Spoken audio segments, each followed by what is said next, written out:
جی بیٹا، تو آج ہم نے جو نظم پڑھنی ہے وہ ہے جوش ملی آبادی کی لکھی ہوئی نظم سراغ راہ۔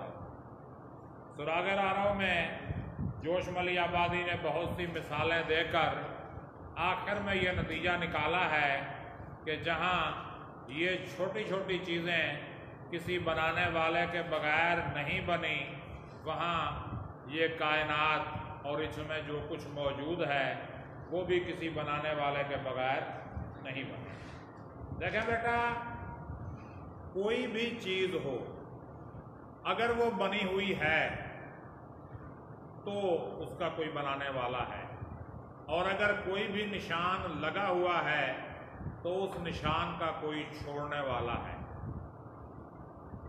دیکھیں، آپ کچی زمین پہ دیکھیں، آپ گھر سے نکلیں صبح ٹائم، نہر کے کنارے چلے جائیں یا کسی کچے راستے پہ چلے جائیں تو وہاں کہیں پیروں کے نشان ہوں گے، کہیں ٹائروں کے نشان ہوں گے، تو وہ پیروں کے نشان سے آپ کو پتہ چل جائے گا کہ یہاں سے کوئی آدمی گزرا ہے، کوئی بچہ گزرا ہے، کوئی عورت گزری ہے، کوئی جلدی سے گزرا ہے، کوئی آرام آرام سے گزرا ہے، یہاں سے کوئی جانور گزرا ہے یا یہاں سے کوئی کیڑا گزرا ہے، تو ہر کسی کے پیر کا نشان جو ہے وہ لگ جائے گا۔ اور ایک جانور ایسا ہے بیٹا جس کے پیر نہیں ہوتے، وہ ہے سانپ۔ سانپ کے پیر نہیں ہوتے، اس کی ٹانگیں نہیں ہوتی، اس نے زمین پہ گھسٹ گھسٹ کے چلنا ہوتا ہے۔ تو جوش ملی آبادی پہلے شعر میں سانپ کے چلنے کو بطور مثال پیش کرتے ہیں اور کہتے ہیں کہ جہاں زمین پہ رگڑ کا نشان حویدہ ہے۔ حویدہ کا مطلب کیا ہے؟ نظر آ رہا ہے، ظاہر ہے، یعنی جس جگہ زمین پر رگڑ کا نشان نظر آ رہا ہے، زمین پر رگڑ لگی ہوئی نظر آ رہی ہے، دلیل اس کی ہے سانپ اس طرف سے گزرا ہے، تو یہ اس بات کی دلیل ہے کہ یہاں سے کوئی سانپ گزرا ہے۔ یعنی اگر پیروں کے نشان ہوں گے تو پتہ چلے گا کوئی پیروں والا گزرا ہے، اور اگر رگڑ کا نشان ہوگا تو پتہ چلے گا کہ یہاں سے کوئی سانپ گزرا ہے۔ یعنی ہر نشان چھوڑنے والے کو ظاہر کرتا ہے۔ کوئی بھی نشان لگا ہوا ہو تو وہ ظاہر کرتا ہے کہ کسی نہ کسی نے یہاں یہ نشان چھوڑا ہے۔ نشان کسے ظاہر کرتا ہے بیٹا؟ نشان چھوڑنے والے کو ظاہر کرتا ہے۔ یہاں تک کہ دیوار پر بھی اگر کچھ لکھا ہو تو پتہ چلتا ہے کہ کسی نے لکھا ہے، اور خاص طور پہ اگر آپ اپنی کرسیوں کے ہینڈلز پہ دیکھیں تو اس پر لکھی ہوئی تحریریں کئی نسلوں کے ثبوت دے رہی ہوتی ہیں کہ یہاں پہ کس نسل کا بندہ بیٹھا۔ یعنی آپ اپنی کرسیوں کے ہینڈل دیکھ لیں تو وہاں بھی پتہ ہوتا ہے کہ جی یہ ڈائس اب تو رنگ ہو گئے ہیں، جب یہ رنگ نہیں ہوئے تھے تو جس ڈائس پہ میں کھڑا ہو کے لیکچر لیتا تھا وہاں لکھا ہوتا تھا بابا خضرباز۔ ظاہر ہے کسی اسٹوڈنٹ نے لکھا تھا، اور ہمیں تو بیٹا بابا ہونے میں کوئی اعتراض نہیں ہے، 7 بچوں کے ہم بابا ہیں، کوئی اعتراض نہیں ہے ہمیں بابا ہونے میں۔ تو بہرحال ہاں، اگر کسی نے دادا نانا لکھ دیا تو پھر ہمیں آبجیکشن ہوگا، کیونکہ اس منزل تک ہم ابھی نہیں پہنچے۔ کوئی نہیں، اللہ پاک ادھر بھی پہنچائے گا، لیکن فی الحال جو ہے ہم بابا والی منزل پہ ہیں، دادا نانا والی منزل پہ نہیں پہنچے۔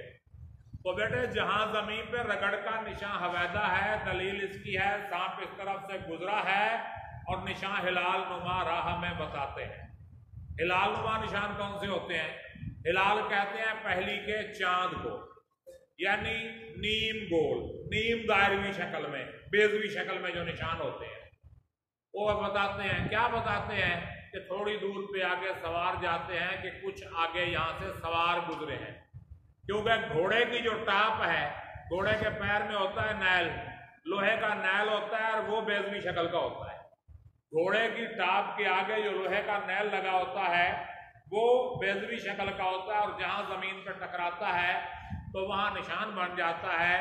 تو زمین پر اگر نیل کے نشان بنے ہوں تو پتہ چلتا ہے کہ یہاں سے کوئی گھوڑا سوار گزرا ہے، کوئی گھوڑے پہ بیٹھ کے گزرا ہے، اور اگر زیادہ نیلوں کے نشان بنے ہوں تو پھر اس سے مطلب یہ نکلتا ہے کہ یہاں سے کافی سارے گھوڑ سوار گزرے ہیں۔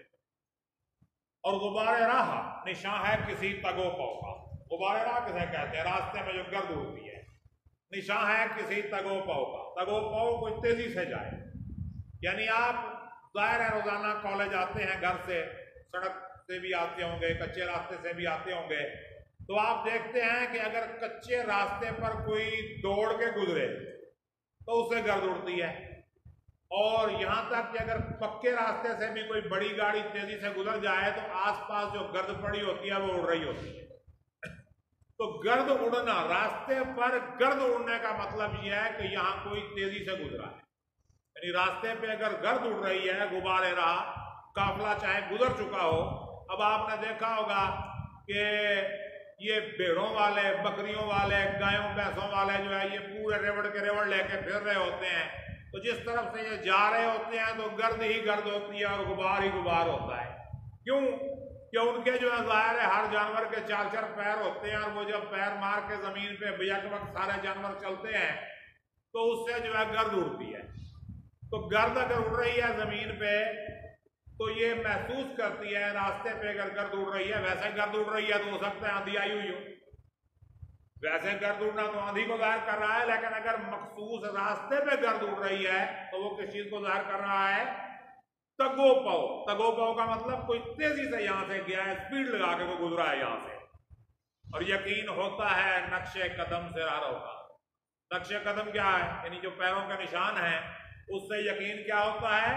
راہ رو، راستے پر چلنے والا یہاں سے گزرا ہے. یقین ہوتا ہے نقش قدم سے راہ رو کا، راستے میں گزرنے والے کا پتہ چلتا ہے. یقین ہوتا ہے نقش قدم سے راہ رو کا، یعنی راستے پر جو قدم کا نشان لگا ہو تو وہ بتا دیتا ہے. دیکھیں بیٹا، یہ جو کھوجی ہوتے ہیں، کھوجی جو چور کا بتاتے ہیں، وہ کیسے بتاتے ہیں؟ وہ پیر کے نشان سے بتاتے ہیں. یعنی کہ چوری کہاں ہوئی ہے؟ یہاں ہوئی ہے، دیکھو جی یہاں پہ پیرا اٹھاؤ، تھرا اٹھاؤ. تو وہ دیکھتے ہیں ہاں جی کس کا پیر ہے، پھر وہ تلاش کرتے ہیں کہ یہ پیر کس طرف کو گیا ہے، اور پھر وہ اس کے گھر تک پہنچ جاتے ہیں. کیونکہ جس کو پیر کا نشان پرکھنے کا تجربہ ہے وہ دیکھ کے بتا دے گا کہ یہاں سے کون گزرا ہے. یہاں تک کہ بتانے والے یہ بتا دیتے ہیں کہ یہاں سے آدمی گزرا ہے کہ عورت گزری ہے.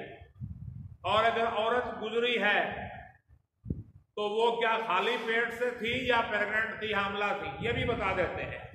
اور اتنا بھی بتا سکتے ہیں کہ وہ بیٹے کے ساتھ جا رہی تھی یا بیٹی کے ساتھ جا رہی تھی. یعنی جو صحیح پیر کی چال کو سمجھنے والا ہے وہ بتا دے گا کہ یہ جو عورت گزری ہے یہ حاملہ ہے یا بغیر حمل کے، اور اگر حاملہ ہے تو اس کے بیٹا ہے یا بیٹی ہے. یعنی بغیر الٹرا ساؤنڈ کے وہ بتا دیں گے اگر بندہ تجربہ کار ہوا. دیکھیں بیٹا، تجربے کی بات ہے.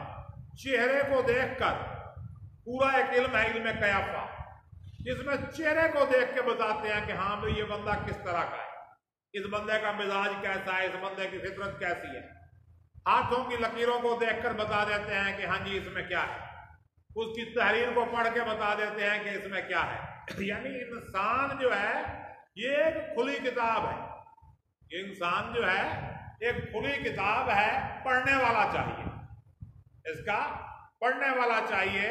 کیونکہ اللہ قرآن پاک میں فرماتا ہے کہ قیامت کے دن انسان کی زبان پہ ہم مور لگا دیں گے، منہ بند کر دیں گے ان کا، کیونکہ مانے گا نہیں نا کوئی.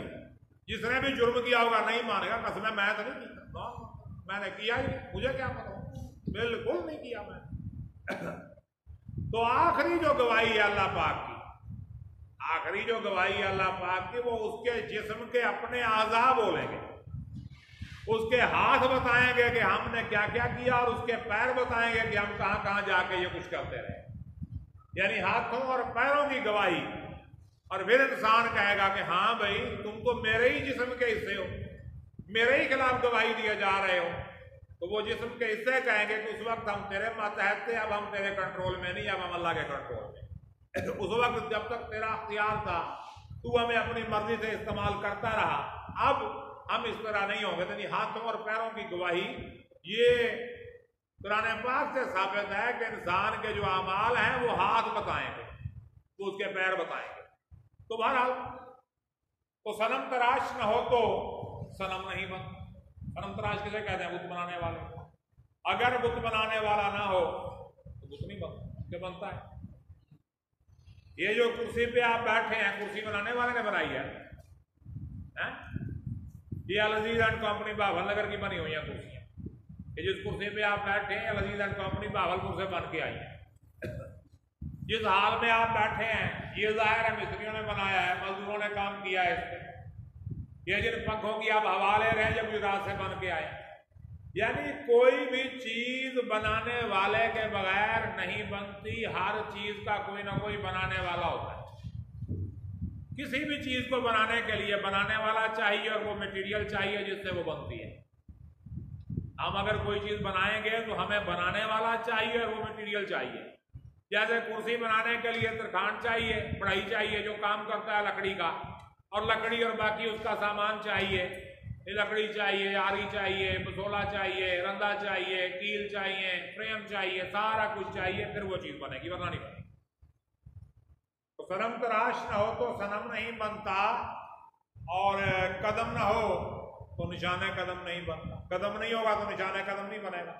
پھر تو وہی سانپ والی رگڑ ہوگی. جہاں زمین پہ رگڑ کا نشان بہتا ہے, دلیل اس کی ہے سانپ اس طرف سے گزرا ہے, وہی بنے گا, سانپ والی لکیر بنے گی. اب یہ ساری ایگزامپلز دے کے شاعر آ جاتا ہے آسمان کی طرف. وہ کہتا ہے یوں ہی یہ راہ کہ ہے جس کا نام کہکشاں. کہکشاں کیسے کہتے ہیں؟ کہکشاں یہ جو آسمان پہ ستارے ہیں یہ سب کہکشاں ہیں, ملکی وے ہے. اور جو بذات خود کہکشاں ہیں یعنی جو یہاں سے نظر آتی ہے یہ خاص طور پر سردیوں کی راتیں ہوں اور چاند بالکل نہ ہو. سردیوں کی رات ہو اور چاند بالکل نہ ہو اور آسمان صاف ستھرا ہو, تو پھر آسمان پر ایک سڑک سی بنی نظر آتی ہے ستاروں کی, تو غبار غبار سا نظر آتا ہے, اسے کہتے ہیں کہکشاں. وہ ملکی وے میں نظر آتی ہے.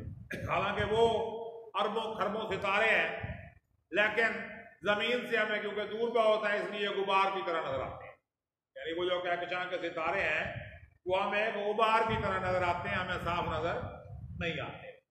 تو ایک سڑک کی طرح نظر آتے ہیں. تو وہ اس کی بات ہے جوش ملی آبادی سن 82 میں بہت ہوئے, اور ظاہر ہے 82 میں تو نہیں لکھی ہوگی نظم, پہلے لکھی ہوگی نا. اس وقت اتنی آلودگی نہیں تھی, فضا صاف ہوتی تھی, آسمان بڑا صاف نظر آتا تھا. آج کل جو آلودگی کا ماحول ہے فضا اتنی صاف نظر نہیں آتی, اتنے ستارے ہمیں صاف ستھرے نظر نہیں آتے, خاص طور پہ شہروں میں. ہاں اگر صحرا میں چلے جائیں, چولستان والی سائڈ پہ نکل جائیں, قلعوں پہ چلے جائیں, تو وہاں اگر رات کو ہم دیکھیں گے تو آسمان بڑا صاف نظر آئے گا, ستارے بڑے صاف نظر آئیں گے, کیونکہ وہ فضا صاف ہوتی ہے, فضا میں آلودگی نہیں ہوتی. تو اگر فضا میں آلودگی نہ ہو تو کہکشاں اب بھی نظر آتی ہے, سردیوں کی راتوں کو خاص طور پہ نظر آتی ہے. تو یوں ہی یہ راہ کہ ہے جس کا نام کہکشاں, وہ سڑک کی طرح لگتی ہے اس لیے وہ کہہ رہا ہے کہ یہ راستہ جس کا نام کہکشاں ہے. یہ راستہ جو آسمان پہ نظر آتا ہے, یہ ستاروں کی کہکشاں جو آسمان پر ایک راستے کی طرح نظر آتی ہے, یہ بھی ایسے نہیں بنی, اس کے پیچھے بھی کوئی بنانے والا ہے. یوں ہی یہ نقش قدم ماہو نیر تاباں, ماہو نیر تاباں, ماہو نیر تاباں. ماں کہتے ہیں چاند کو, اور نیر تاباں چمکدار ستارے. سورج کو بھی نیر کہتے ہیں, نیر اعظم کہتے ہیں. چاند کو بھی کہتے ہیں نیر اصغر, چھوٹا نیر. یہ سارے ستارے یہ صرف نیر ہیں. سورج کو ہم نیر اعظم کہتے ہیں, چاند کو نیر اصغر کہتے ہیں, اور باقی جتنے ہیں ان سب کو نیر کہتے ہیں ستاروں کو.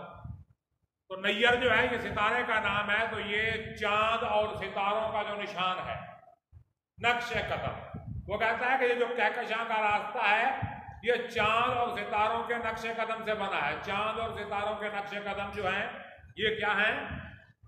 کہکشاں.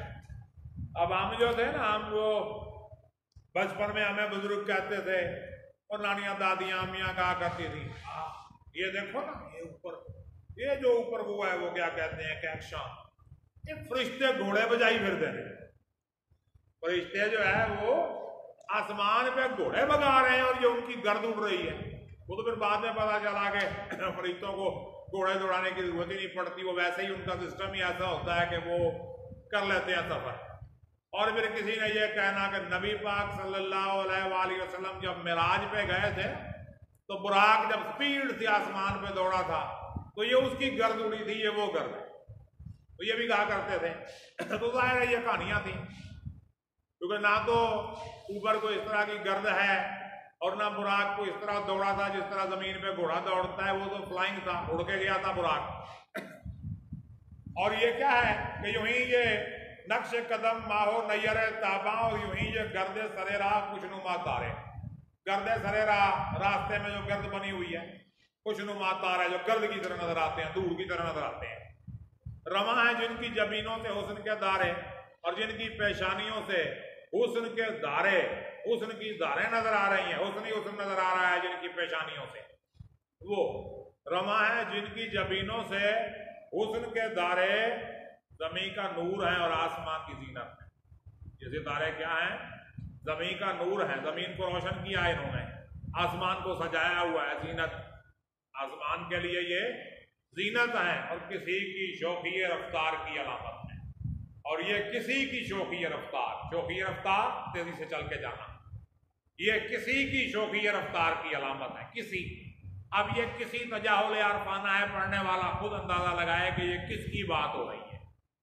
اگر یہ خالق کے لیول پہ بات ہو رہی ہے تو ظاہر اللہ پاک نے یہ بنایا ہے اور اسی کی یہ علامت ہے، اسی کو ظاہر کر رہے ہیں، کیونکہ یہ چاند، ستارے، سورج، کہکشاں سب اللہ پاک نے بنائے ہیں، ہمیں بھی اللہ پاک نے بنایا ہے، زمین بھی اللہ پاک نے بنائی ہے، ہر چیز جو ہے بیٹا اللہ پاک نے بنائی ہے۔ تو یہ ساری چیزیں علامت ہیں اللہ پاک کے ہونے کی۔ لیکن اگر اس کو ہم مجاز کی طرف لے کے چلے جائیں تو وہ کہتا ہے کہ میرے محبوب کی جو چال ہے، اس کی جو شوخی رفتار ہے، یہ چاند، سورج، ستارے، کہکشاں، ہر چیز اسی کی علامت ہے۔ کہ زمین پہ اگر رگڑ کا نشان لگا ہو تو وہ سانپ کی علامت ہے، قدموں کا نشان لگا ہو تو کسی چلنے والے کی علامت ہے، ٹاپوں کے نشان لگے ہو تو گھوڑ سوار کی علامت ہے، گرد اڑ رہی ہو تو کسی تیز رفتار جانے والے کی علامت ہے۔ لیکن یہ چاند، سورج، ستارے اور یہ کہکشاں اور یہ سارا کچھ یہ میرے محبوب کے حسن کی علامت ہے۔ اب یہ محبوب سے جو مراد آپ لے لیں، محبوب حقیقی تو ڈیفینیٹلی اللہ پاک، اور نبی پاک کی بات کریں تو ظاہر ہے وہ جس طرح قصیدہ بردہ شریف میں امام شرف الدین بوصیری رحمۃ اللہ علیہ نے کہا تھا کہ یہ دنیا اور جس میں جو کچھ ہے، وَأَمَّا مِن جُودِكَ الدُّنْيَا وَذَرَّتُهَا وَمِنْ عُلُومِكَ عِلْمُ اللَّوْحِ وَالْقَلَمِ، کہ وَأَمَّا مِن جُودِكَ، جود کہتے ہیں سخاوت کو، جود کسے کہتے ہیں؟ سخاوت کو۔ اچھا، میں جا رہا ہوں، راستے میں کوئی فقیر ملے، مجھے کہے سر جی کوئی امداد کرو، پہلی گل سے میں کہوں گا بابا معاف کر، اور پھر اگر بڑا میرا دل آ بھی گیا، بڑا وہ کیا کہتے ہیں، تو میں ڈھونڈوں گا کوئی روپے 2 روپے والا سکہ مل جائے جی، روپے 2 روپے والا کوئی سکہ مل جائے، اگر نہ ملا تو کوئی 10 والا نوٹ دے دوں گا، 20 والا دے دوں گا، اور اگر اس سے بڑے نوٹ میری جیب میں ہوئے تو میں نے کہنا ہے یار کھلے کوئی نہیں، ایسا ہی ہے، میں کہوں گا کھلے کوئی نہیں۔ سخاوت بندہ اپنی ساری دولت کی نہیں کرتا، کہ ساری کی کرتا ہے، میں تھوڑی جہی اب 5-10 روپے، 20 روپے، 100 روپے، 50 روپے، بس اس سے اوپر بندہ سخاوت نہیں کرتا۔ تو امام بوصیری نے کیا کہا نبی پاک کی سخاوت کے بارے میں؟ وَأَمَّا مِن جُودِكَ الدُّنْيَا وَذَرَّتُهَا، یہ دنیا اور اس میں جو کچھ ہے یہ آپ کی سخاوت ہے، دنیا اور اس میں جو کچھ ہے وہ آپ کی سخاوت ہے، خیرات ہے۔ وَمِنْ عُلُومِكَ عِلْمُ اللَّوْحِ وَالْقَلَمِ، اور آپ کے علوم میں علم لوح قلم بھی شامل ہے، لوح قلم کا جو علم ہے وہ بھی اس میں شامل ہے۔ تو ظاہر ہے یہ بوصیری صاحب رحمۃ اللہ علیہ، تو بیٹے آپ جس سینس میں چاہیں اس کو لے سکتے ہیں، محبوب مجازی کے سینس میں لینا چاہیں تو بسم اللہ اس میں لے آئیں کہ جی میرا محبوب چل کے گیا تو اس کے چلنے کی جو شان ہے، یہ چاند، سورج، ستارے کچھ بھی نہیں۔ وہ ایک شعر ہے، اس کا ایک مصرع میرے ذہن میں آ رہا ہے کہ یہ کہکشاں آپ کے قدموں کی دھول ہے، شاید کسی نعت کا ہی مصرع ہے کہ یہ کہکشاں آپ کے قدموں کی دھول ہے، اور دوسرا معراج کی طرف اس کو لے کے چلے جائیں تو کوئی روکنے والا آپ کو نہیں ہے، موسٹ ویلکم۔ ظاہر ہے یہ پوری کائنات جو ہے لولا لما خلقت الافلاک حدیث موجود ہے کہ اگر آپ نہ ہوتے تو میں یہ آسمان پیدا ہی نہ کرتا، اور جب آسمان پیدا نہ ہوتے تو زمین کہاں سے ہو جانی تھی؟ زمین بھی تو آسمان میں ہی ہے، تو جب آسمان نہیں ہے تو زمین کہاں سے بن جاتی؟ کچھ بھی نہ ہوتا۔ تو وہ کہا تھا نا مولانا ظفر علی خان کی بڑی مشہور نعت ہے، وہ شمع اجالا جس نے کیا 40 برس تک غاروں میں، ایک روز جھلکنے والی تھی سب دنیا کے درباروں میں، وہ جنس نہیں ایمان جسے لے آئیں دکانیں فلسفہ سے، ڈھونڈے سے ملے گی عاقل کو قرآن کے سپاروں میں۔ اور اس میں جو ہے نا وہ ایک شعر ہے کہ گر عرض و سما کی محفل میں لولا کا لما کا شور نہ ہو، یہ رنگ نہ ہو گلزاروں میں، یہ نور نہ ہو سیاروں میں، یعنی کچھ بھی نہ ہو، نتھنگ۔ تو بیٹے آپ اس سینس میں بھی کر سکتے ہیں اس کی تشریح، اور پھر اللہ پاک نے یہ ساری کائنات بنائی ہے، اسی کے جلوے، اسی کا منظر ہر طرف نظر آ رہا ہے، اس سینس میں بھی آپ لے جا سکتے ہیں۔ یہ اب آپ کی مرضی ہے، شاعر نے آپ کے سامنے راستہ دے دیا ہے، اب اس راستے پہ چل کے آپ فورڈ آباد پہنچیں، مروڑ پہنچیں یا لاہور نکل جائیں، یہ آپ کی اٹس اوکے۔ کوئی سوال کوئی بات آپ کے ذہن میں آ رہی ہے تو وہ آپ کر سکتے ہیں۔ ہاں جی، کسی کے ذہن میں کوئی سوال آ رہا ہے، کوئی بات پوچھنا چاہیں تو وہ پوچھ سکتے ہیں۔ آگے سے بند کرتے ہیں ریکارڈنگ بند۔